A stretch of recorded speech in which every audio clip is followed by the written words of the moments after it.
Y ahora viene impulsando la responsabilidad social, bienestar humano, caballos y sostenibilidad ecuestre.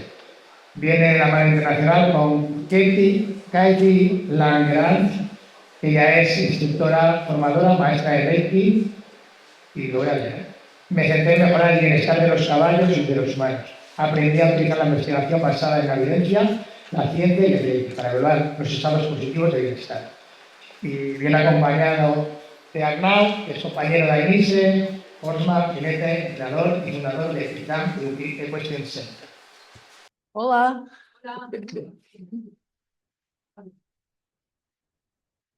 Hi, I'm Cathy Languerand, and I do not speak Spanish, so I brought we're doing this together. I am on the Horses and Humans Research Committee, Research Foundation, the Equine Wellbeing Committee. So I'm a horse person, and I've spent all my life with the horses, and blending equine well-being with human well-being is my passion, and it has brought me here from the United States to talk today.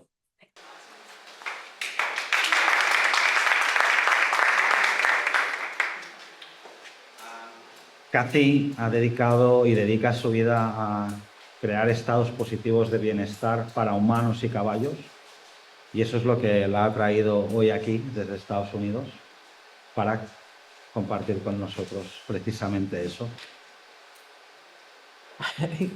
I'm not sure what you just said, so I'll just keep going. I've worked with therapeutic riding path, so a certified master teacher for able-bodied and disabilities, riding, driving, mental health, done all of that, and also as a Reiki master. So I blend all of that together for the well-being.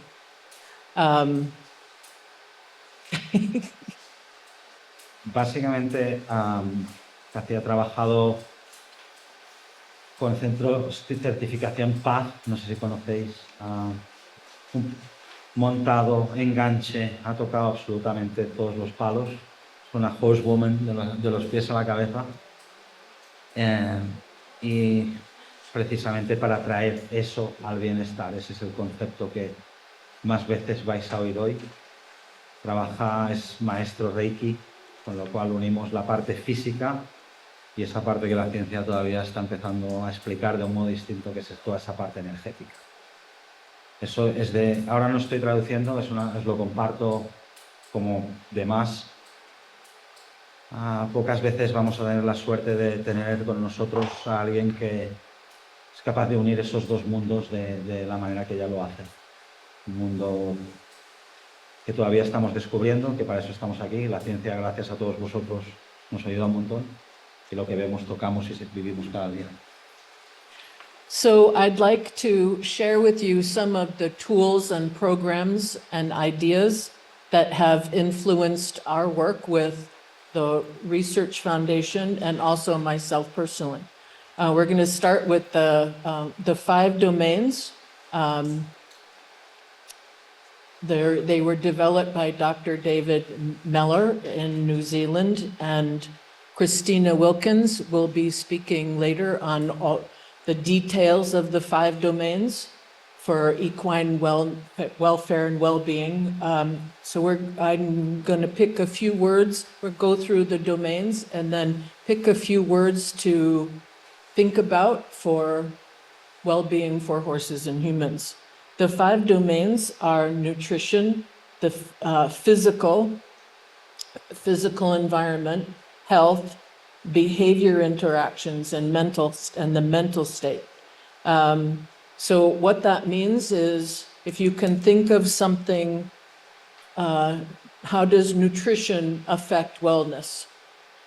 And it can be simple or it can be complicated. If your horse doesn't eat enough, he's going to be thin, he can't do his job. If he's on a lot of sugar, he's going to be on a sugar high. So how we feed our horses, what's the nutrition? Even if they're on grass, the minerals in the grass will either make him healthy, or a lack of minerals, he'll be unhealthy. Physical environment, if he stands in a stall all day or if he is with a herd all day. General health, weight, top line, assessing all of these tools they affect behavior. Everything affects behavior. The mental state, they talk about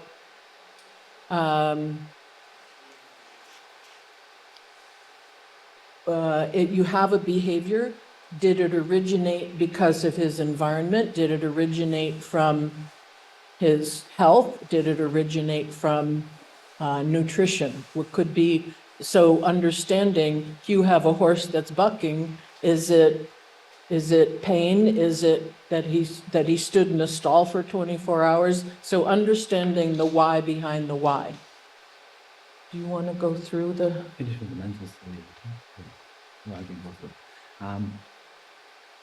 Lo que Cathy nos está poniendo encima de la mesa es, a partir de los conceptos de los 5 dominios del bienestar, que es algo que vamos a tener la suerte de tener a Cristina Wilkins aquí con nosotros para explicarnos y entrar más en profundidad.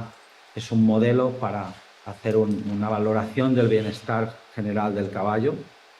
Fue desarrollado por el Dr. Meller y luego nos ha puesto, lo que estamos haciendo es poner en contexto cuáles son cada uno de estos 5 dominios y cómo se relacionan entre nosotros, cómo se relacionan entre ellos. El primer dominio es la nutrición y cómo la nutrición afecta al nivel de bienestar de nuestro caballo. Ha puesto el ejemplo de que aunque esté comiendo hierba, la cantidad de azúcar que lleve la hierba va a tener un impacto directo en el nivel de bienestar del caballo con el que estamos trabajando. El entorno es otro de los dominios dentro de los 5 dominios. Cómo condiciona el entorno. Mi caballo estabulado 23 horas al día. ¿En qué entorno vive? La salud. Una vez más, cómo afecta esto al bienestar de nuestro caballo. Y luego el comportamiento. Y esto no funciona como espacios independientes el uno del otro, sino que cada uno de ellos están vinculados. ¿Qué quiere decir eso? En un comportamiento puede tener su raíz de ser, su origen, en una cuestión que tiene que ver con la nutrición, o con el entorno físico en el que el caballo vive, o con la salud. Entonces no son compartimentos completamente estancos, sino que están vinculados entre ellos. Mañana vamos a tener la suerte cuando Cristina va a desarrollar estas ideas. Esto simplemente lo estamos poniendo encima de la mesa porque a partir de estos conceptos vamos a desarrollar el resto. The mental state also refers to autonomic system, sympathetic, parasympathetic, and noticing whether your horse is relaxed or tense. And I picked 6 words that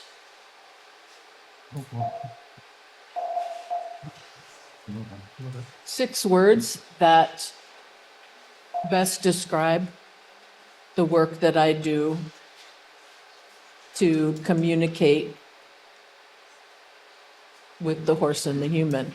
So we'll take the word communicate. So these are the 6 words: communicate, compassion, curiosity, breath, self-awareness or self-carriage in the horse, and consent. And these words all work for both the horse and the human. Everything I do is horse and human together to create a benefit for everybody. El último de los dominios es el estado mental. A partir de aquí, lo que Cathy nos plantea es 6 conceptos para pensar en relación a estos 5 dominios. Y los 6 conceptos sobre lo que nos pone encima de la mesa para fomentar el bienestar del caballo, pero también el nuestro propio, son los siguientes: comunicar, compasión, curiosidad, la respiración, la conciencia corporal, pero también la capacidad de autosostén y la propriocepción, y por último el consentimiento. When we communicate, we're sharing information. So I'd like you to consider for yourself a picture in your mind of how do you communicate with yourself? How do you communicate with the horses? How do you communicate with others? And this is a component of the 5 domains of this assessing with communicate here and communicating in the with your environment and with the horses. And for the horse, from the horse's perspective, how is the horse communicating with his environment? How is he communicating with other horses? How is he communicating with the humans? Primer concepto en cuanto a la comunicación. Estamos intercambiando información. No solo información, primero sobre nosotros mismos, también recibiendo y dando información sobre el entorno y cómo eso afecta en relación a los 5 dominios y cómo eso contribuye en el modo en el que con nuestros caballos establecemos ese modo en el que trasladamos información y cómo recibimos la información.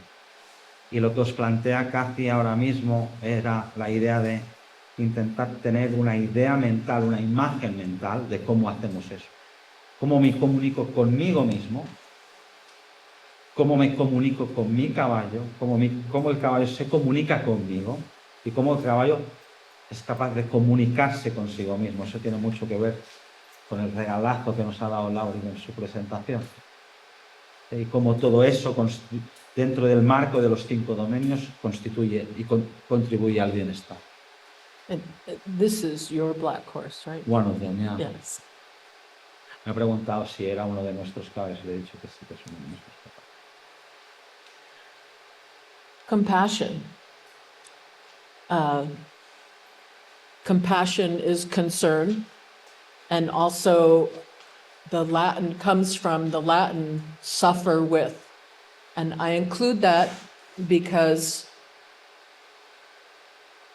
compassion and suffering, we don't always connect those 2 words. So how the horse is feeling, or how are you feeling? So for the horse, how does he feel about his environment? How does he feel about you? How does he feel about other horses? So, and if he is suffering, if he's not doing well in his environment, why? And what is the suffering? What's causing the suffering? Is it not enough food? Is it horses that fight? So it's really looking at, from his perspective, where can we be compassionate? Where can we show concern? How do we show concern? El concepto de compasión, Cathy nos pone encima de la mesa el siguiente reto. Vincula la compasión y el sufrimiento. Sufrir con. Visto desde la perspectiva del caballo.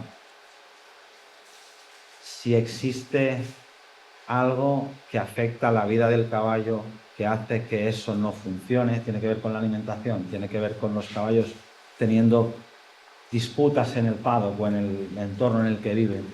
Esa capacidad de entender que tenemos la opción de sufrir con el caballo, no para quedarnos allí, sino para, a través de los 5 dominios, establecer los cambios, porque siento tu sufrimiento como propio y tengo las herramientas para hacer que eso no pase.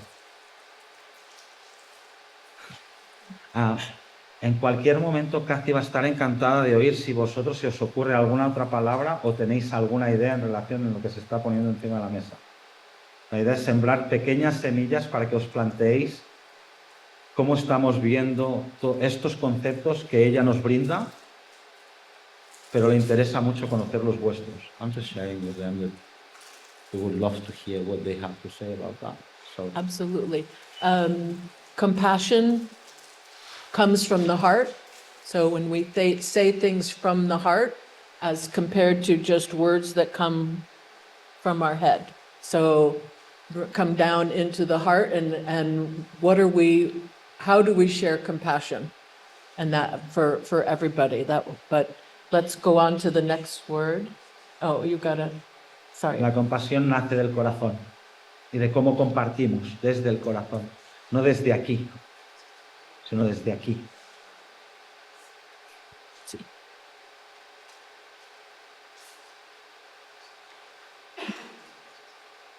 This is your daughter? That's not Okay. right. Curiosity. So a definition of curiosity, a strong desire to know or learn.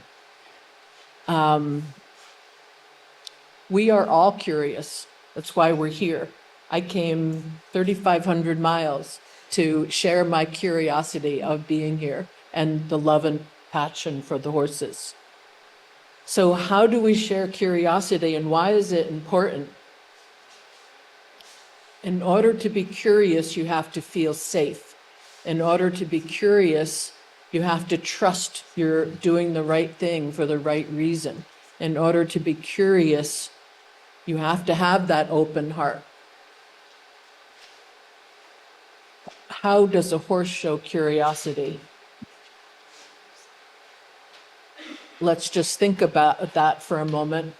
If you can think of an example of a horse being curious, is he afraid to be corrected? Or is he saying, I really want to smell this pile of papers? And is it okay to be curious? And what does it look like when the horse is curious? As opposed to sad, depressed, fearful, or in pain. And starting to have a way to assess these things. This is the mental state and the noticing the signs of sympathetic, parasympathetic. La curiosidad, entendida como un impulso fuerte de saber o aprender. Y eso es lo que nos ha traído a todos aquí, lo que le ha traído a ella aquí. 35.000 millas son lo que su curiosidad le ha hecho viajar. Y dos conceptos clave en relación a la curiosidad: seguridad y confianza. Tengo la confianza y la seguridad suficiente como para poder ser curioso. Estoy creando el entorno en relación con mi caballo para que él se sienta lo suficientemente cómodo para ejercer esa curiosidad. Hay algo que le impide ejercer esa curiosidad. Hay dolor. Hay otros conceptos que hacen que el caballo no ejerza esa curiosidad. Y recordad que el reto es sembrar esa semilla para que os cuestionéis todas estas cosas. Y cómo esto vincula con el estado mental del caballo.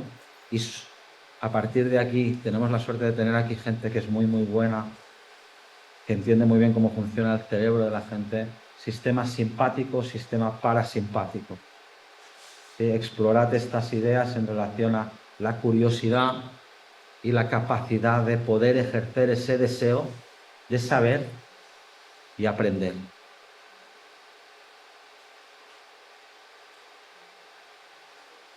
So breath, how often do we stop and take a breath?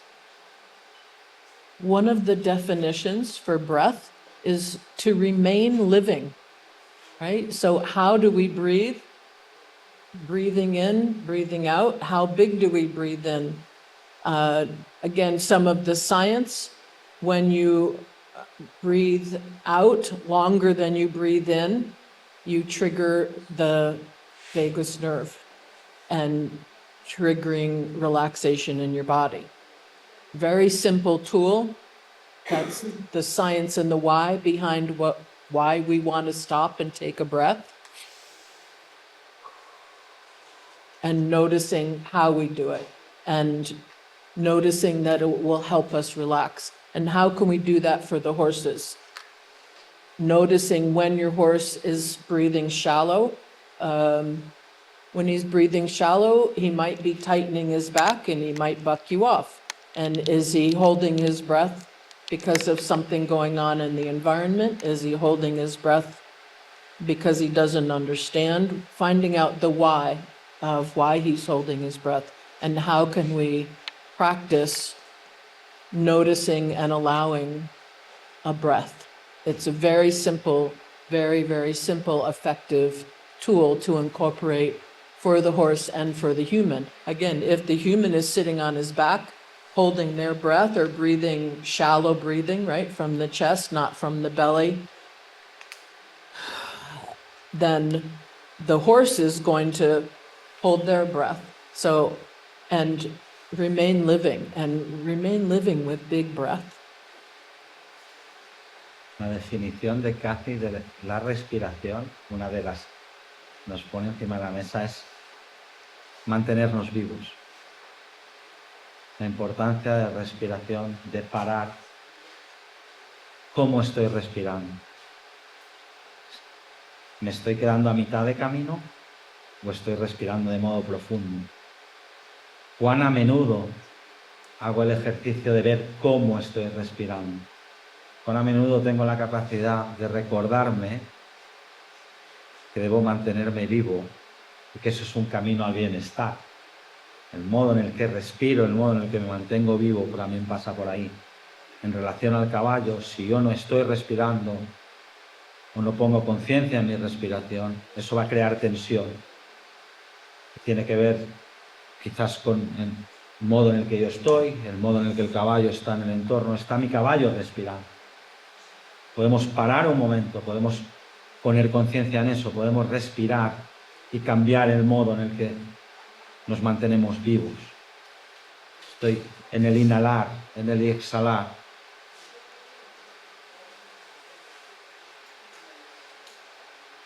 So the next one, self-awareness for the human, or self-carriage for the horse.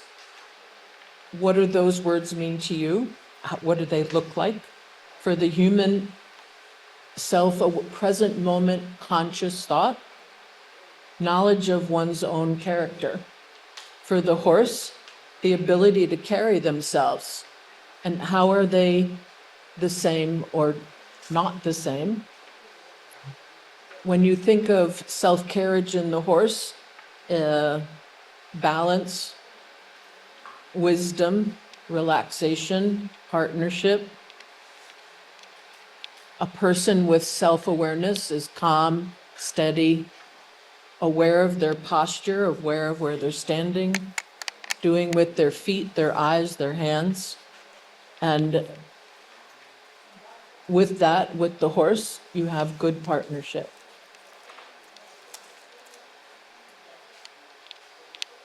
En el humano hablamos de conciencia a nivel físico. En el caballo, capacidad de autosostén.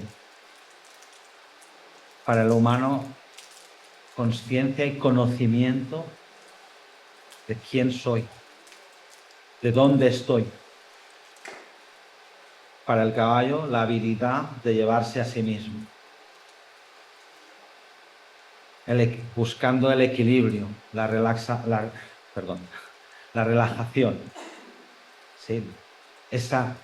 Construir a partir de esa propiocepción y propia conciencia de dónde estamos a todos los niveles, es lo que nos permite crear vínculos que fomentan el bienestar. My last word is consent. Giving permission. What do we give ourselves permission for? And we go back to the 5 domains. What have we given ourselves permission for in our environment, in our nutrition, in our health and wellness, and in our mental state? And with the horse, the same thing. And what from the horse, how do we ask for consent? What have we given, what does he give us permission to do? And how often do we ask for permission? And that's the big question about using the horse or working with the horse. In order to work with, asking permission is very important. And working with a client, asking permission is very important, and creating that partnership. And you think, so and then the question goes to you, how do you ask for consent with your horses? How do you get consent from clients? That's a big question for everybody. I know how I do it, and it's know all the standards or rules and have a plan and then get permission to join me, right? So I ask the horse to join me. I ask the person to join me. This is my plan. So claro, being clear and asking permission. Consentimiento y dar permiso, darnos permiso. ¿De qué nos damos permiso? ¿A qué les damos a nuestros caballos permiso para? Y volvemos a los 5 dominios: nutrición, entorno, salud, interacciones y estado mental. Vuelvo a Laura. ¿Qué permiso nos estamos dando? ¿Qué permiso les estamos dando? ¿Cuán a menudo nos damos permiso? Y la pregunta que Cathy nos pone a todos encima de la mesa: ¿cómo les pedís permiso a vuestros caballos? Es una gran pregunta. Porque ahí está la diferencia entre usar y trabajar con. Y Cathy nos ha compartido su modo, su plan. Su modo de pedir permiso es: ¿quieres unirte a mí? Desde la claridad, desde el ofrecer, desde el estar abiertos, ¿quieres unirte a mí? Y la pregunta, volvemos al inicio, es: ¿cómo lo hacemos cada uno de nosotros? ¿Cómo nos damos permiso? ¿Cómo les pedimos permiso? I speak on the behalf of everyone at Horses and Humans Research Foundation. The last thought, Warwick Schiller, your horse only benefits from your presence when you are present.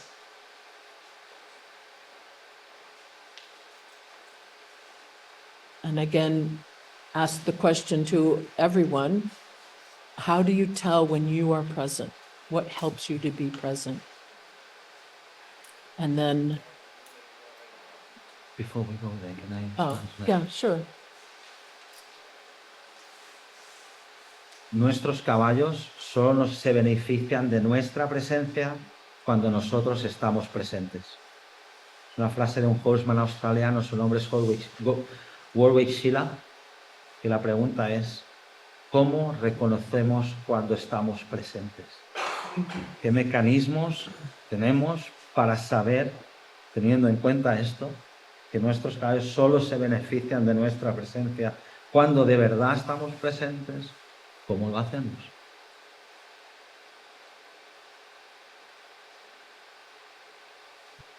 So we are here on behalf of Horses and Humans Research Foundation, and we speak for everyone there, which includes science, research, education, and well-being for horses and humans, to promote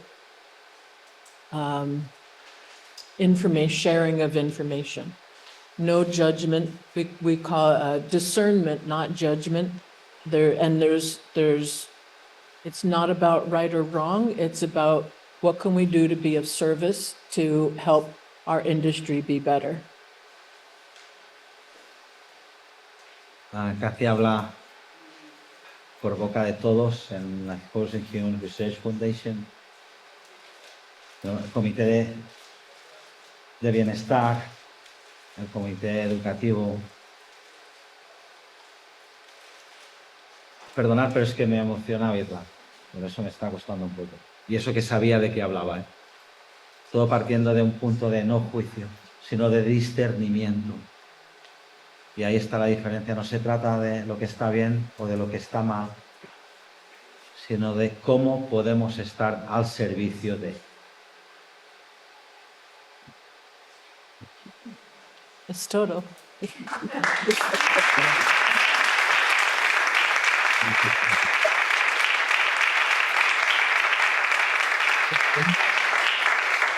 ¿Preguntas? ¿Hay alguna pregunta para Cathy? No. You've done so well that they understood that. Muchas gracias. Gracias. Muchas.